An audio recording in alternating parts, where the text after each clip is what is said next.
શ્રાવણ માસ સરસ મજાનો પવિત્ર મહિનો ચાલી રહ્યો છે અને ચોમાસાની ઋતુ ચારે બાજુ પ્રકૃતિ ખીલી ઉઠી છે. વૃક્ષો જાણે ઝરમર ઝરમર વર્ષાનું પ્રકૃતિનો આ વર્ષાનું આકંઠ પાન કરી અને એના પાન એકદમ લીલાછમ રંગ નીકળી આવ્યો છે વૃક્ષોનો અને જાણે લાગે છે કે મસ્ત બની અને જમી રહ્યા છે. ધરતી લીલીછમ બની ગઈ છે. સરસ મજાનું વાતાવરણ ચારે કોર ખીલી ઉઠ્યું છે. મિત્રો, જ્યારથી આ માનવ સૃષ્ટિની રચના થઈ તે સમયથી જ કુદરતે આપણને પ્રકૃતિની ભેટ આપી છે. પ્રકૃતિ અને માનવ એટલા બધા ઓતપ્રોત છે કે કદાચ એકબીજા વગર જીવી શકે નહીં. પ્રકૃતિ ના હોય તો માનવ ના જીવી શકે. વૃક્ષો, વનો, જંગલો, ડુંગર, નદીઓ, આકાશ, તારા, સૂર્યાસ્ત, સૂર્યોદય, કેટલી બધી કુદરતે આપણને ભેટ આપી છે. પહેલા મણિલાલ પટેલ લેખકશ્રીનો એક પાઠ આવતો હતો, સોનાના વૃક્ષ. તેની અંદર તો મણિલાલ પટેલ કહે છે કે પ્રકૃતિ આપણી માં છે. પ્રકૃતિના કોળે જઈએ તો માણસ પ્રફુલ્લિત બની જાય, સઘળા દુઃખોને ભૂલી જાય. એવી આ પ્રકૃતિ છે. પ્રકૃતિ એ જાણવા કરતા માણવાનો વિષય વધારે છે. એને અનુભવવાનો વિષય છે, પારખવાનો નહીં. તો મિત્રો, આવો આજે આપણે એવા જ એક પાઠ વિશે વાત કરીએ કે ધોરણ 10 પાઠ 10 ડાંગ, વનો અને એના લેખક છે શ્રી મહેન્દ્રસિંહ પરમાર. અને મિત્રો યાદ રાખજો કે એનો સાહિત્ય પ્રકાર છે નિબંધ અને રખડુનો કાગળ નામના સંગ્રહમાંથી એને લેવામાં આવ્યો છે. આવો પાઠ આપણે આજે જોઈએ કે પહેલા આપણે થોડો લેખક પરિચય મેળવી લઈએ. મહેન્દ્રસિંહ પરમાર, એમના વિશે જોઈએ તો આખું નામ છે મહેન્દ્રસિંહ તખતસિંહ પરમાર. એમનું વતન સુરેન્દ્રનગર જિલ્લાનું કુકણા ગામ છે અને તેઓ ભાવનગર યુનિવર્સિટીમાં ભાષા ભવનમાં અધ્યક્ષ તરીકે તેમની કામગીરી કરે છે. તેઓ વાર્તાકાર, વિવેચક અને દિગ્દર્શક તરીકે જાણીતા છે. તેમનું જે ગદ્ય છે એ આખું આગવી ભાત પાડે છે અને તેમના પ્રથમ નામનો વિવેચન સંગ્રહ, પોલિટેકનિક નામે વાર્તા સંગ્રહ અને રખડુનો કાગળ કે જેમાંથી આપણો પાઠ લેવામાં આવે છે એ નામે નિબંધ સંગ્રહ પ્રગટ થયેલા છે. લેખક આ નિબંધ રખડુનું કાગળમાંથી લેવામાં આવ્યો છે.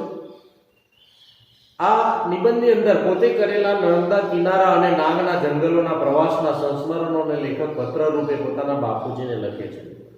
પત્ર સ્વરૂપે કદાચ આ બહુ પાઠ આપણને જોવા મળતા નથી. પહેલો પાઠ આપણને જોવા મળે છે પત્ર સ્વરૂપે જે લખાયેલો અને એ પણ નિબંધ.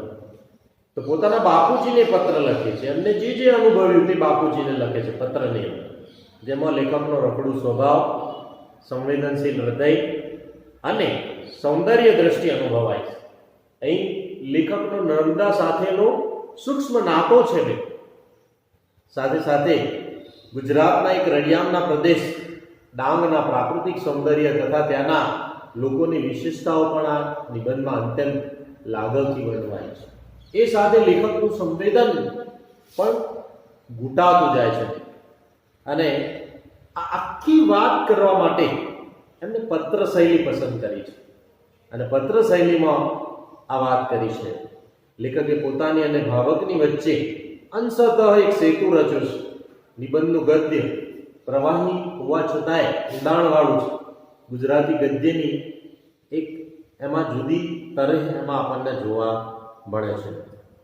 તો આવા પ્રકૃતિના વર્ણન કરતા પાઠનું આજે આપણે અધ્યયન કરીશું.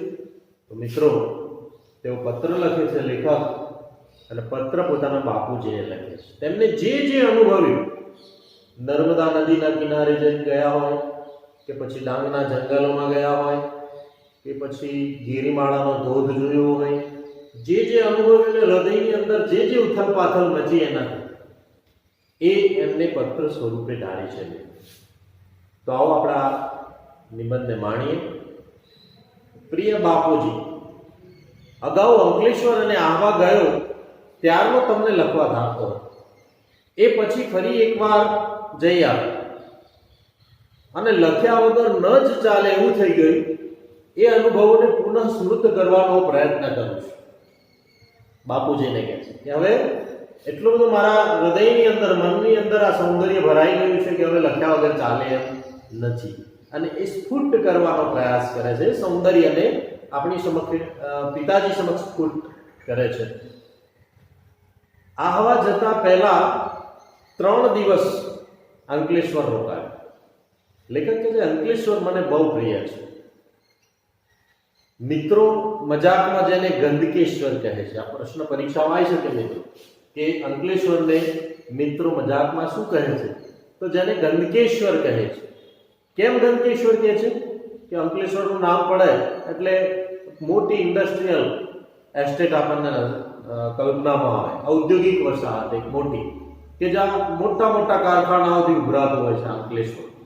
આપણે એ હાઈવે ઉપરથી જઈએ તો બંને બાજુ આપણને ત્યાં ઇન્ડસ્ટ્રીયલ એસ્ટેટ જ જોવા મળશે, ચારે બાજુ. તો આ કારખાનાઓથી ઉભરાતું એશિયાનું બીજા નંબરનું આ ઔદ્યોગિક મથક છે.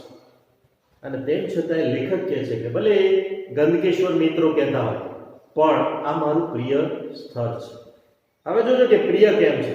આપણને નવાઈ લાગે કે ભાઈ અંકલેશ્વર ઇન્ડસ્ટ્રીયલથી ઉભરાય છે, ઔદ્યોગિક વસાહતો છે, ત્યાં ગંદકી છે, ને તેમ છતાંય લેખકને શા માટે પ્રિય લાગે છે? એટલે પાછા એ જ કહે છે કે અહો વૈચિત્ર્યમ, એમ કે વિચિત્ર લાગશે તમને, પરંતુ એની દુર્ગંધ, કારખાનાઓમાંથી નીકળતા જે કેમિકલ્સ છે વગેરેની જે દુર્ગંધ હોય, એ દુર્ગંધ સાથે એક ગરોબો કેળવાઈ ગયો છે. ગરોબો એટલે કે જાણે હળી માળી ગયા હોય એને ગરોબો. તો ગરોબો કેળવાઈ ગયો છે. પણ સાચું કહું તો અહીંનું જે ભરૂચી નાકું છે, અને ભરૂચી નાકાથી બોરભાઠા થઈ અને આગળ જતા આવતી ભેખડવતી નર્મદાને કારણે અંકલેશ્વર મારી પ્રિય જગ્યા છે. તો મિત્રો કેમ પ્રિય જગ્યા છે હવે તમને ખબર પડી જશે. આટલી ગંદકી અંકલેશ્વરમાં હોવા છતાંય એમની પ્રિય જગ્યા એટલા માટે છે કે ભરૂચી નાકાથી આગળ જતા આવતી જે ભેખડવતી ત્યાંથી નર્મદા નદી પસાર થાય છે. અને એટલા માટે આ નર્મદાનું જે સૌંદર્ય છે એ જોયા પછી એમની આ પ્રિય જગ્યા બની છે. અને એના કારણે અંકલેશ્વર એમની પ્રિય જગ્યા બની છે. હવે ઉચ્ચાસને બેસીને કેટલીક વાર સૂર્યાસ્ત જોવાની મજા લૂંટી છે. ઉચ્ચાસન એટલે કે ઊંચા આસને બેસી અને સૂર્યાસ્ત, સૂર્યનો જે અસ્ત થતો હોય એ અસ્તને માણવાની મજા લૂંટેલી છે. અહીં બેસીને નદીનું પાણી હોય અને ત્યાં સૂર્યનો અસ્ત થતો હોય તો કેવું સુંદર મજાનું પ્રાકૃતિક દ્રશ્ય સર્જાય છે. આપણને પણ આવું પ્રાકૃતિક સૌંદર્ય જોઈએ તો કમસે કમ આપણા મનમાંથી એક, હૃદયમાંથી એક ઉદ્ગાર નીકળી જાય કે વાહ કેટલું સુંદર દ્રશ્ય છે. મિત્રો દરેકના અંદર, દરેક વ્યક્તિની અંદર એક લેખક જીવતો હોય છે અને એ સૌંદર્યને આપણે માણતા હોઈએ છીએ. તો અહીં કહે છે કે અસ્તાચરે આ સૂર્યાસ્ત થતો હોય તે જે સમય છે ઊંચા આસને બેસી અને પછી એ જોવાની મજા જે લૂંટી છે.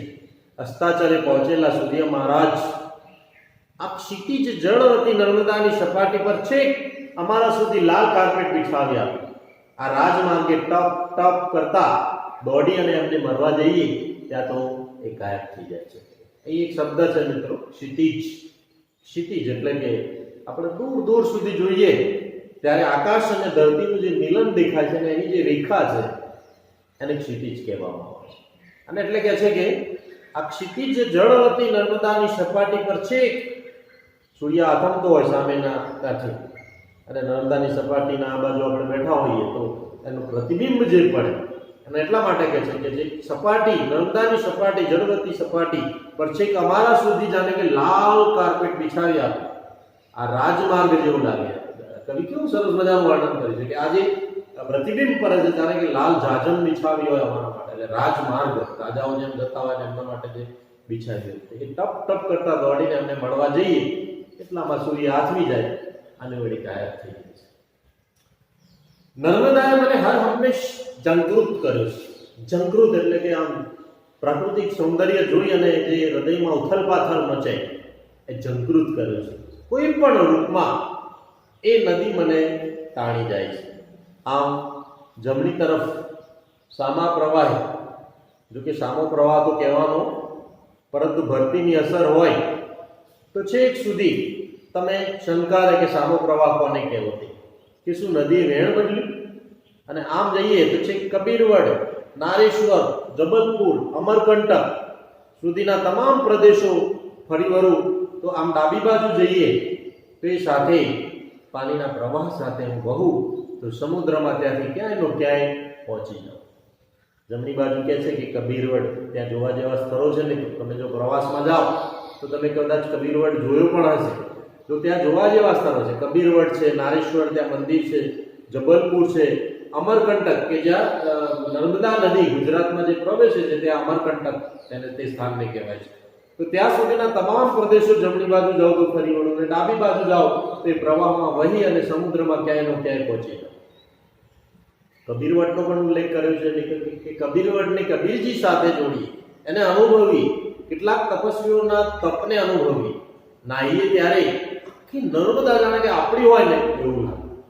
કાલાંતરોની સૃષ્ટિમાં આપણે નાહી રહીએ, ઘણા બધા કાળથી. કાલાંતરો એટલે કાળ વચ્ચેનું જે અંતર છે, સમય વચ્ચેનું અંતર, તે સૃષ્ટિમાં આપણે નાહી રહીએ.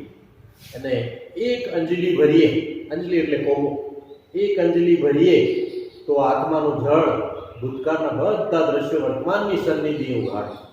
નર્મદાનું પાણી આમ અંજલિમાં ભરીએ તો ભૂતકાળમાં જેટલી વખત અહીંયા પ્રવાસ કર્યો છે લેખક કહે છે બધું પાછું સ્મૃતિપટ ઉપર ઉભરી આવે છે અને એ સન્નિધિને ઉઘાડતું આવે છે.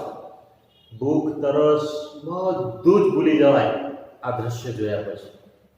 અને પછી આ દ્રશ્ય જોયા પછી કવિ રાજેન્દ્ર શુક્લ, એમની એક પંક્તિ ટાંક્યા વગર રહી શકતા નથી લેખક, અને રાજેન્દ્ર શુક્લની જાણીતા કવિ છે, એમની એક પંક્તિ અહીંયા ટાંકી છે કે એ યાદ આવ્યા વિના ના રહે.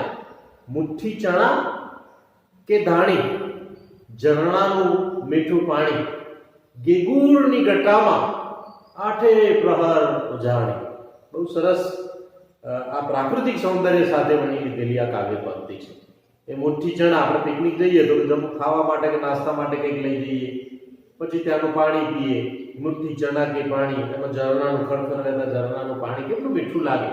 અને પછી ત્યાં વૃક્ષો હોય, એમાં ગેગુર એટલે કે ખૂબ ઘેરાયેલા ગેગુર, એની ઘટામાં આપણે પછી મજા મસ્તી કરીએ.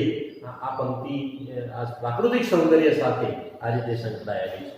લ્યો હવે આહવાની વાત કરું. લેખક કહે છે કે પહેલી વાર આહવા ગયો ત્યારે એકદમ ઘાયલ થઈ ગયો, કારણ કે તેનું દ્રશ્ય જોઈને મનમાંથી ઉદ્ગાર નીકળી ગયો, વાહ કેટલું સુંદર, એકદમ ઘાયલ થઈ ગયો. વન સંપદાનું આટલું આદિમ અને મનોહર રૂપ, વન સંપત્તિનું લગભગ બધું જ વિસરાઈ ગયું, બધું જ ભૂલાઈ ગયું. આહવામાં એમના એક મિત્ર રહેતા હતા, એમના મિત્ર વર્ય જગદીશભાઈ, અને જગદીશભાઈનું ઘર એકદમ ત્યાં આહવામાં જે સનસેટ પોઈન્ટ છે મિત્રો એની બાજુમાં જ છે. અને સનસેટ પોઈન્ટની ઊંચાઈએથી નીચેની આખી રંગભૂમિ જોવાશે. આ પણ યાદ રાખજો મિત્રો કે આહવામાં એમના મિત્ર રહેતા હતા, એમનું શું નામ હતું? તો જગદીશભાઈ એનું નામ હતું. અને આહવામાં જે સનસેટ પોઈન્ટ હતો એ સનસેટ પોઈન્ટની બિલકુલ બાજુમાં એમનું ઘર હતું. એટલે એ ત્યાં રોકાયા અને સનસેટ પોઈન્ટની ઊંચાઈએથી નીચેની આખી રંગભૂમિ જોવાશે. તમે ઊંચે પર્વત ઉપર જાઓ અને પછી નીચે જોઈએ તો જે ગામના કે ઘરો છે તે કેવા નાના દેખાય, રસ્તાઓ આમ સરપીલા આકારના દેખાય, અને ખેતરો તો જાણે ચોખ્ખા પાડ્યા હોય તેવા દેખાય ઊંચાઈ, પર્વતની ઊંચાઈએથી જો આપણે જોઈએ તો એ જે સનસેટ પોઈન્ટ ઉપર જાય છે તો એ પછી એ જે રંગભૂમિ છે આ ધરતી ઉપર જાણે કે ચિતારે ચિતરેલા, પહેલા એક કાવ્ય આવતું હતું પહેલા કે અજબ મિલાવટ કરી ચિતારે રંગ પ્યારીઓ ભરી. આ સૃષ્ટિની, આ પ્રકૃતિની રચના કરી હશે ભગવાને, ત્યારે કેટલા રંગો મિલાવ્યા હશે અને કેવી રીતે ચિતર્યું હશે, ત્યારે આવી સરસ મજાની પ્રકૃતિ ફેલાઈ હશે. તો કે છે એ રંગભૂમિ જોવા સરખી છે. સરખી એટલે કે એના જોવા જેવી છે. એની રંગ રમણા એકદમ અદ્ભુત. દૂર નીચે માનવ વસવાટ નજરે પડે છે અને એ માનવ વસવાટથી સવારની ઝાંખી કરાવતા રમતુડા પત્તાના હોય એવા નાના નાના ઘર દેખાય છે ત્યાંથી. અને એ ઘર સુધી આ ડુંગરની કોતરોમાંથી દોડી જતી સરપીલી એટલે સર્પ આકારની, સાપ આકારની ભૂખરા રંગની કેડી એટલે રસ્તાઓ. તો આવી સરપીલી કેડીઓ, નાના નાના રસ્તાઓ હોય, પગદંડી રસ્તાને કેડી કહેવામાં આવે છે.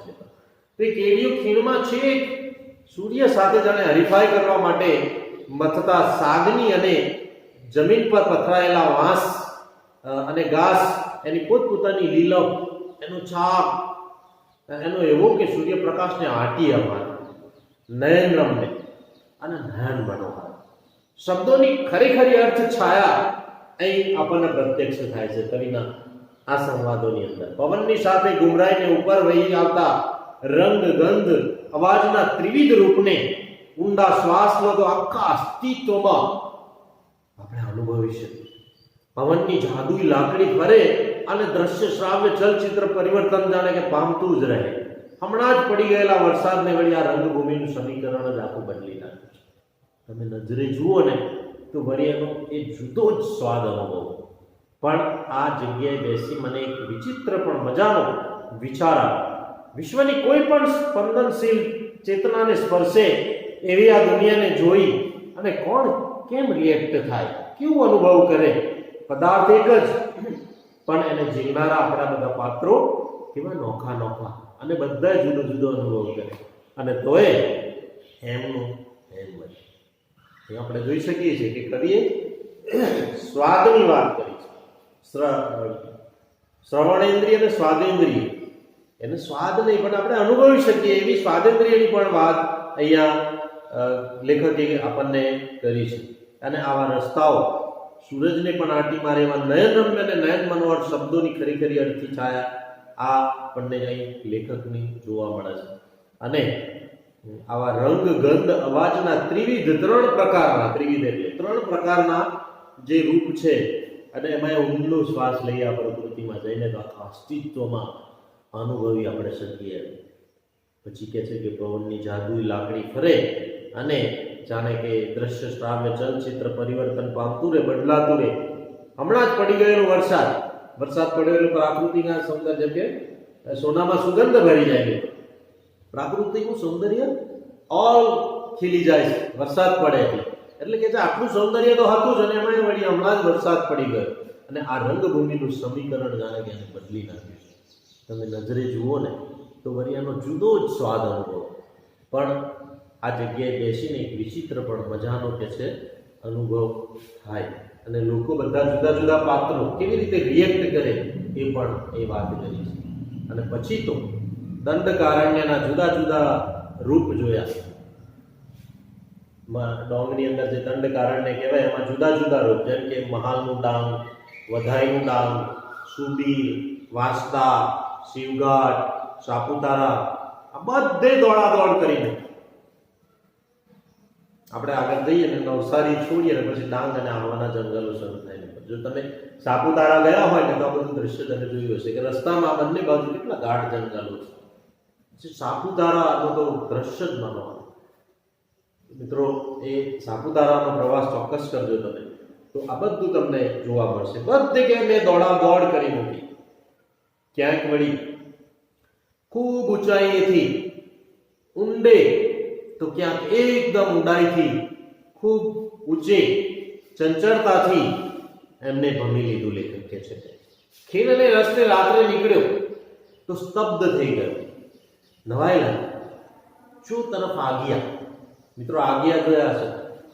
આગિયા એક પ્રકારનું જીવજંતુ આવે છે કે જે રાતે જબાક પ્રકાશ આપતા હોય. એટલે કે રાતનું જે સૌંદર્ય ખીણ તરફ જોયું તો ચો તરફ આગિયા. ચારે બાજુ સાગના ઝાડ તો છે જ તે. એટલે કે સાગના ઝાડ જાણે રાતોરાત કોઈએ શણગારી લીધા હોય આ આગિયાના કારણે એવું લાગે છે. અને એમાં વળી ખીણમાંથી ઉપર નજર કરો ને તો આહા, આખું તારા ખચિત તારાઓથી ભરેલું આકાશ, અને નીચે નીચે પાછા આગિયા તારાઓ જેવા જે પ્રકાશ ઝબુક ઝબુક ફેલાવતા હોય તે. એટલે ત્યાં પાછા કવિ પ્રિય એમના એવા કવિ લેખક છે એ કવિ રાજેન્દ્ર શુક્લ ને યાદ કરે છે, કે છે કે એ કાયમ સાથે જ રહે. અને એમની પંક્તિ પાછી બીજી ટોકે છે કે સ્થાનનો ફરક અમથો, મૂળમાં તો અજવાળો, તારકો શિખર શોહે આજ્ઞા કરાઈમાં. અહીં તહીં ઉડાઉડ કરતા આજ્ઞાઓ અંધકારને શણગારીને એક એવી મેજિક બનાવી આપે છે. મેજિક એટલે કે જાણે કાચમાં બધું શણગાર્યું હોય એને મેજિક કહેવાય. આમ નવાઈ લાગે આપણે, એવું બનાવી આપે આજ્ઞાઓના કારણે. એટલે નામનો જાદુ કેવો હોય તેની વાત કરો. અને વળી પાછા ત્યાંથી આગળ વધી અને લેખક આ ડાંગની અંદર જે ગિરિમારનો ધોધ છે એ ગિરિમારના ધોધની વાત કરે છે કે લગભગ 300 મીટર ઊંચાઈથી સુસવાટા નાખતું પાણી પૂરજોશમાં નીચે પડે છે અને પછી ત્યાંથી વિખરાઈ જાય છે. અને ત્યાંથી પછી નાના સરખા તળાવ સ્વરૂપે એ તરફ પર્વતમાળાઓને વચ્ચે આ ધોધ જ્યાંથી પડે ત્યાં જ પહોંચ્યા લેખક કે છે. અને ત્યાં પહોંચ્યા અને પથ્થરની ઊંથ લઈ અને પછી નીચે જોયું તો ધુઆધાર જોયેલો જબલપુરમાં એના વિકરાળ રૂપની પાસે. આ તો કંઈ નહીં, પણ હવે તમને નદીનું નામ કહીશ તો આખી વાત તમને રમ્ય બની જશે. આ નદીનું નામ છે ગીરા, અને એટલા માટે જે ધોધનું નામ પણ ગીરા છે. તો ગીરા નદી, આ નદી, ધોધ અને તળાવ. નદી આવે, ધોધ પડે, તળાવ સર્જાય. તો નદી, ધોધ અને તળાવ એક રૂપક બની ગયા. રૂપક એટલે કે એકરૂપ થઈ ગયા. તને ત્રણેય નદી, ધોધ અને તળાવ ત્રણેય જાણે એક રૂપ હોય ને એવા લાગે, એકબીજામાં જોડાઈ ગયા હોય તેવું લાગે છે. અને કહે છે કે વાણીનું આ રૂપ મારા સાહિત્યનું પણ રૂપ બન્યું. આ જ તેજસ્વી ગતિએ મારી ભાષાની ઉર્જા જન્મે ને નીચે તળાવમાં સંચિત થાય.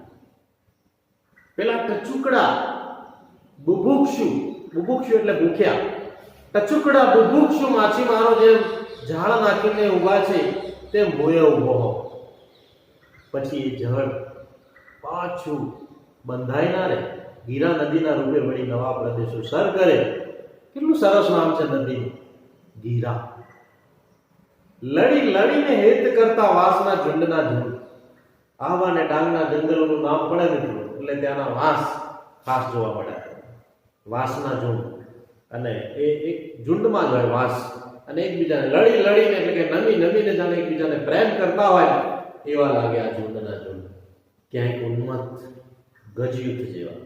ગજયુદ્ધ એટલે કે હાથીનું ટોળું, હાથીના ટોળા જેવું ઉન્મત્ત લાગે ક્યાંક. અને ક્યાંક એકલ દોકલ પ્રણયજન જેવા, પ્રેમીઓ જેવા, એકલ દોકલ પ્રેમીઓ જેવા ક્યાંક છૂટાછવાયા હોય. વૃત્તિઓ સગરી થવી ઠામ થઈ જાય. આપણા ચિત્તની જે વૃત્તિઓ છે ને, આ દ્રશ્ય જોઈએ ને આપણી થળી ઠામ થઈ જાય, શાંત બની જાય, એકદમ ડાહી ડમરી બની જાય. અસ્તિત્વની પરમતા અને ભવ્યતા બેનો નજદીકી અને બારીકી અનુભવ થાય. આપણું અસ્તિત્વ છે એ અસ્તિત્વની પરમ સીમા, જે ચરમ સીમા કહેવાય, એનો અનુભવ આપણને થાય. અને ભવ્યતા એ બંનેનો નજદીકી એકદમ બારીકાઈથી અનુભવ થાય. એમાં મારા સમગ્ર અસ્તિત્વને ધીમે ધીમે નાનું થઈને સાવ ઓગળી જતું અનુભવ. મારી દરેક મુસાફરી મારા માટે કોઈ ને કોઈ રીતે યાત્રા બની રહેતી હોય છે. અને પ્રત્યેક સફરે હું જાણે કે નવો જ બનતો જાઉં છું. લેખક કહે છે આ મારો અનુભવ છે. લેખક આહવા આવ્યો એ પહેલા એના આદિવાસીઓ વિશે ખૂબ સાંભળે. આહવા અને ડાંગ આપણે જોઈએ તો આદિવાસીઓનો વિસ્તાર છે, અને એ આદિવાસીઓના વિસ્તારની અંદર આપણે જોઈએ તો આદિવાસીઓની લોક સંસ્કૃતિ હોય, ત્યાંની એમના જુદા જુદા રીત રિવાજો, એમના તહેવારો, એમનું નૃત્ય, આદિવાસી નૃત્ય કેટલું વખણાય. તો આ બધી એમની લોક સંસ્કૃતિ છે મિત્રો. તો અહીં પછી એનો પણ ઉલ્લેખ કર્યા વગર લેખક રહી શકતા નથી. કહે છે કે આવા આવ્યો એ પહેલા એના આદિવાસીઓ વિશે ખૂબ સાંભળે. ડાંગ દરબાર નામ સાંભળ્યું છે. ડાંગ દરબારની વાતો કાળે પડે.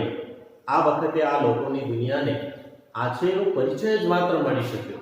જ્યારે તક મળે ત્યારે વળી પાછા જગદીશભાઈનું બાઇક લઈ અને નીકળી પડવું આવવાની ગલી કૂચીઓમાં અને આજુબાજુના રસ્તાઓ પર રખડ્યા કરો. સ્થાનિક પ્રજા હોય ત્યાંની એને જોયા કરો, એમને એમનો પહેરવેશ, એમની રહેણી કહેણી, આ બધું જોયા કરો ને એમની લોક સંસ્કૃતિ હજી આજે એટલી જ જીવંત છે. એમના ગીતો, એમના વાદ્યો, વગાડવાના જે વાદ્યો છે તે આ બધું આપણે જોઈએ. એમના તહેવારો આપણને એમ થાય કે હાથમાં હાથ ભીડીને નાચીએ. પણ એક વખત નીકળ્યો હતો તો આજે ડોંગીઓનું એટલે કે ડોંગના જે આદિવાસીઓ છે એમનું એક મોટું સરઘસ એટલે રેલી પ્રકારનું એમ કે નીકળેલું. સૌથી આગળ 2-3 આદિવાસીઓ ફટાકડા ફોડતા હતા. અને સ્વાભાવિક છે કે ફટાકડા ફૂટતા એટલે આપણને એમ લાગે કે આ આદિવાસીઓના લગ્ન હશે. તો લેખકે પણ આવી કલ્પના કરી કે આદિવાસીઓના કોઈકના લગ્ન હશે. એટલે એ સરઘસ રેલી નીકળીને આગળ 2-3 જણા ફટાકડા ફોડતા હતા. થઈ કે ચાલો લગ્ન યાત્રામાં જોવા મળશે આજે. આ તો કંઈક બીજું જ નીકળી લેખક કે છે. હું સમજતો તો લગ્ન યાત્રા અને એ નીકળ્યું બીજું જ. કોઈનું મરણ થયું. વાત થોડી વિચિત્ર લાગશે કે કોઈનું મરણ થયું એટલે ફટાકડા ફોડવાનું, પણ સાચી વાત છે. તે લોકોની આ સંસ્કૃતિ છે કે આ મરણ થયેલું એની નનામી ઉચકીને ડાગુઓ જતા હતા. ડાગુઓ એટલે કેટલાક સભ્યો નનામી ઉચકીને જતા હતા. એના પાછળ આ સરઘસ ચાલી જતો હતો અને આગળ કેટલાક લોકો ફટાકડા ફોડતા હતા. મૃત્યુના માનમાં ફટાકડા. માણસ મરી જાય ને કોઈ તો ત્યાં આદિવાસી લોકો ફટાકડા ફોડી અને એને ઉજવે છે. તો મૃત્યુના મરણને ઉજવવાની આ રીત કેટલી તાત્વિક કહેવાય, તત્વથી ભરેલી. આ ભોળી પ્રજાને આવું જીવન સત્ય કેમનું લાગ્યું હશે? કે મૃત્યુ એ એમ કે દુઃખદ ઘટના નથી, એ પણ એક ઉત્સવ જ છે. મૃત્યુ એ પણ ઉત્સવ છે. એટલે ઉત્સવની રીતે ઉજવવાનું એટલે કે છે કે એ કેટલા આગળ કહેવાય આપણાથી. આ ભોળી પ્રજાને આવું જીવન સત્ય કેમનું લાગ્યું હશે, ખબર પડી હશે. લ્યો જો વાત આખી મૃત્યુના સમ પર આવીને ઉભી રહી. જેટલું ગમ્યું એટલું જ લખ્યું, ના ગમ્યું એની વાત ફરી ક્યારે કરીશ બીજી વખત. મારી આ પત્ર ચેષ્ટા ગમીને ઈચ્છા તો ત્યાં જ એકાદ ઝરણામાં પગ બોળીને આ શબ્દ જરણ વહેતું મૂકવાની હતી. તમને ત્યાં કેવા યાદ કરતા હોઈશ એનું પ્રમાણ મળે તો આવો એટલે તો બહુ થયું એમ. આવું આ ડાંગ અને આ હવાનો નર્મદા નદીનો અંકલેશ્વરની વાત કરતો આ નિબંધ એમને રખડુના કાગળ નામનો જે સંગ્રહ છે એનો નિબંધ સંગ્રહ એમાંથી આ લેવામાં આવે છે. તો મિત્રો ચારે બાજુ પ્રકૃતિની વાત કરી છે. આપણે પણ પ્રકૃતિને માણવી જોઈએ, પ્રકૃતિને ગોદમાં જવું જોઈએ, હળવા થવું જોઈએ, એનું નિરીક્ષણ કરવું જોઈએ, અવલોકન કરવું જોઈએ કે કેટલા પ્રકારના વૃક્ષો, કેટલા પ્રકારના પંખીઓ, કેવો સૂર્યાસ્ત, ઝરમરતો વરસાદ હોય, સરસ મજાની ભૂરી વરસાદના પાણીમાં નાય અને ભૂરી થઈ ગયેલી ટેકરીઓ, ખરખર રહેતું નદીમાં નવો આવેલો પ્રવાહ વરસાદના કારણે, અને વૃક્ષો તો જાણે કે વરસાદના પાણીમાં નાય અને એકદમ ચોખ્ખા ચટ અને લીલાછટ લાગે. ધરતી લીલી સાડી પહેરી હોય તેવું દ્રશ્ય સર્જાય. ખેતરોમાં પાક કેવા આમથી આમ મોલ લહેરાતા હોય. તો આ બધું માણવા જેવું છે. જો પ્રકૃતિ પાસે જો નિરોગી રહેવું હોય તો પ્રકૃતિના ખોળે જઈએ, અને પ્રકૃતિના ખોળે જઈશું ને તો બધું દુઃખ ગાયબ થઈ જશે. પ્રકૃતિ એ આપણી માં છે. એને માણો, એને અનુભવો, એનું અવલોકન કરો અને એને આપણા અસ્તિત્વને એની અંદર ભેરવી દઈએ તો જ આપણે પ્રકૃતિને માણીશું. એટલે પ્રકૃતિનો સંહાર નહીં પણ પ્રકૃતિનું રક્ષણ કરીશું અને પ્રકૃતિને માણીશું. પ્રકૃતિ આપણને જીવાડશે અને આપણે પણ પ્રકૃતિની સાથે ઓતપ્રોત થઈને જીવીશું. તો મિત્રો અહીંયા કુદરતના અનંત સૌંદર્યની વાત આ પાઠની અંદર કરવામાં આવી છે. વળી પાછું અહીં દ્રશ્ય અને સ્વાતંત્ર્યનો પણ ઉલ્લેખ કર્યો છે કે દ્રશ્ય એટલે જોઈ શકીએ અને જાણે જીભે ના અડાડવા છતાંય આપણે સ્વાદનો અનુભવ કરીએ એવું આપણને દ્રશ્ય જોયા પછી લાગે એવું લેખક કહે છે. એની અંદર રંગરમણા, નયન રમ્ય, નયન મનોહર, તારાખચિત પર્વતમાળાઓ, વન સંપદા, આવા કેટલા ઘણા બધા સામાસિક શબ્દોનો જે સમાસમાં આવે છે એવા શબ્દોનો પણ ઉપયોગ મિત્રો અહીંયા પાઠની અંદર લેખકે કર્યો છે. અને નર્મદા નદીનો ઉલ્લેખની સાથે સાથે આ ડાંગ અને આહવાના જે આદિવાસી લોકો છે તેમની લોક સંસ્કૃતિની વાત અને ઉજાગર કરે છે અને એનો પણ ઉલ્લેખ કરે છે. આખા પાઠની અંદર મિત્રો સૌંદર્ય, કુદરતી સૌંદર્યની વાત કરી છે. આ પાઠ ભણ્યા પછી આપણને પણ એમ લાગે કે હું ચોક્કસ સાપુતારા અને ડાંગ આહવાના જંગલો જોવા માટે જઈશ, હું ચોક્કસ આ ગીરા નદીનો ધોધ જોવા માટે જઈશ. તો આખા પાઠની અંદર સરસ મજાની પત્ર સ્વરૂપે પોતાના બાપુજીને આ પત્ર લખે છે મિત્રોને. છેલ્લે આદિવાસીના મરણની ઉજવવાની રીત લખી છે. આ પ્રશ્ન ગઈ વખતે બોર્ડમાં પણ પૂછાયેલો ગઈ સાલ કે આદિવાસી મરણને કેવી રીતે ઉજવતા, તો એ ફટાકડા ફોડી અને એ મરણને ઉજવતા. આ કંઈક લેખકને નવું જોવા મળ્યું ત્યાં, અને તે કેટલા તાત્વિક હશે તેની પણ અહીં વાત કરે છે. આપણે પણ પ્રકૃતિને સાચવીએ, પ્રકૃતિને માણીએ. કુદરતી આપેલી અનમોલ ભેટ છે, એ ભેટને આપણે સાચવીએ અને એનો ભરપૂર આપણે લાભ લઈએ. મિત્રો, અહીં આપણો પાઠ ડાંગ આહવાનો અને પૂરો થાય છે. નમસ્કાર, જય હિન્દ, જય ભારત. વિદ્યાર્થી મિત્રો, મારો આ વિડીયો તમને જો ગમ્યો હોય તો નીચે લાઈક અને સબસ્ક્રાઇબ કરવાનું ભૂલશો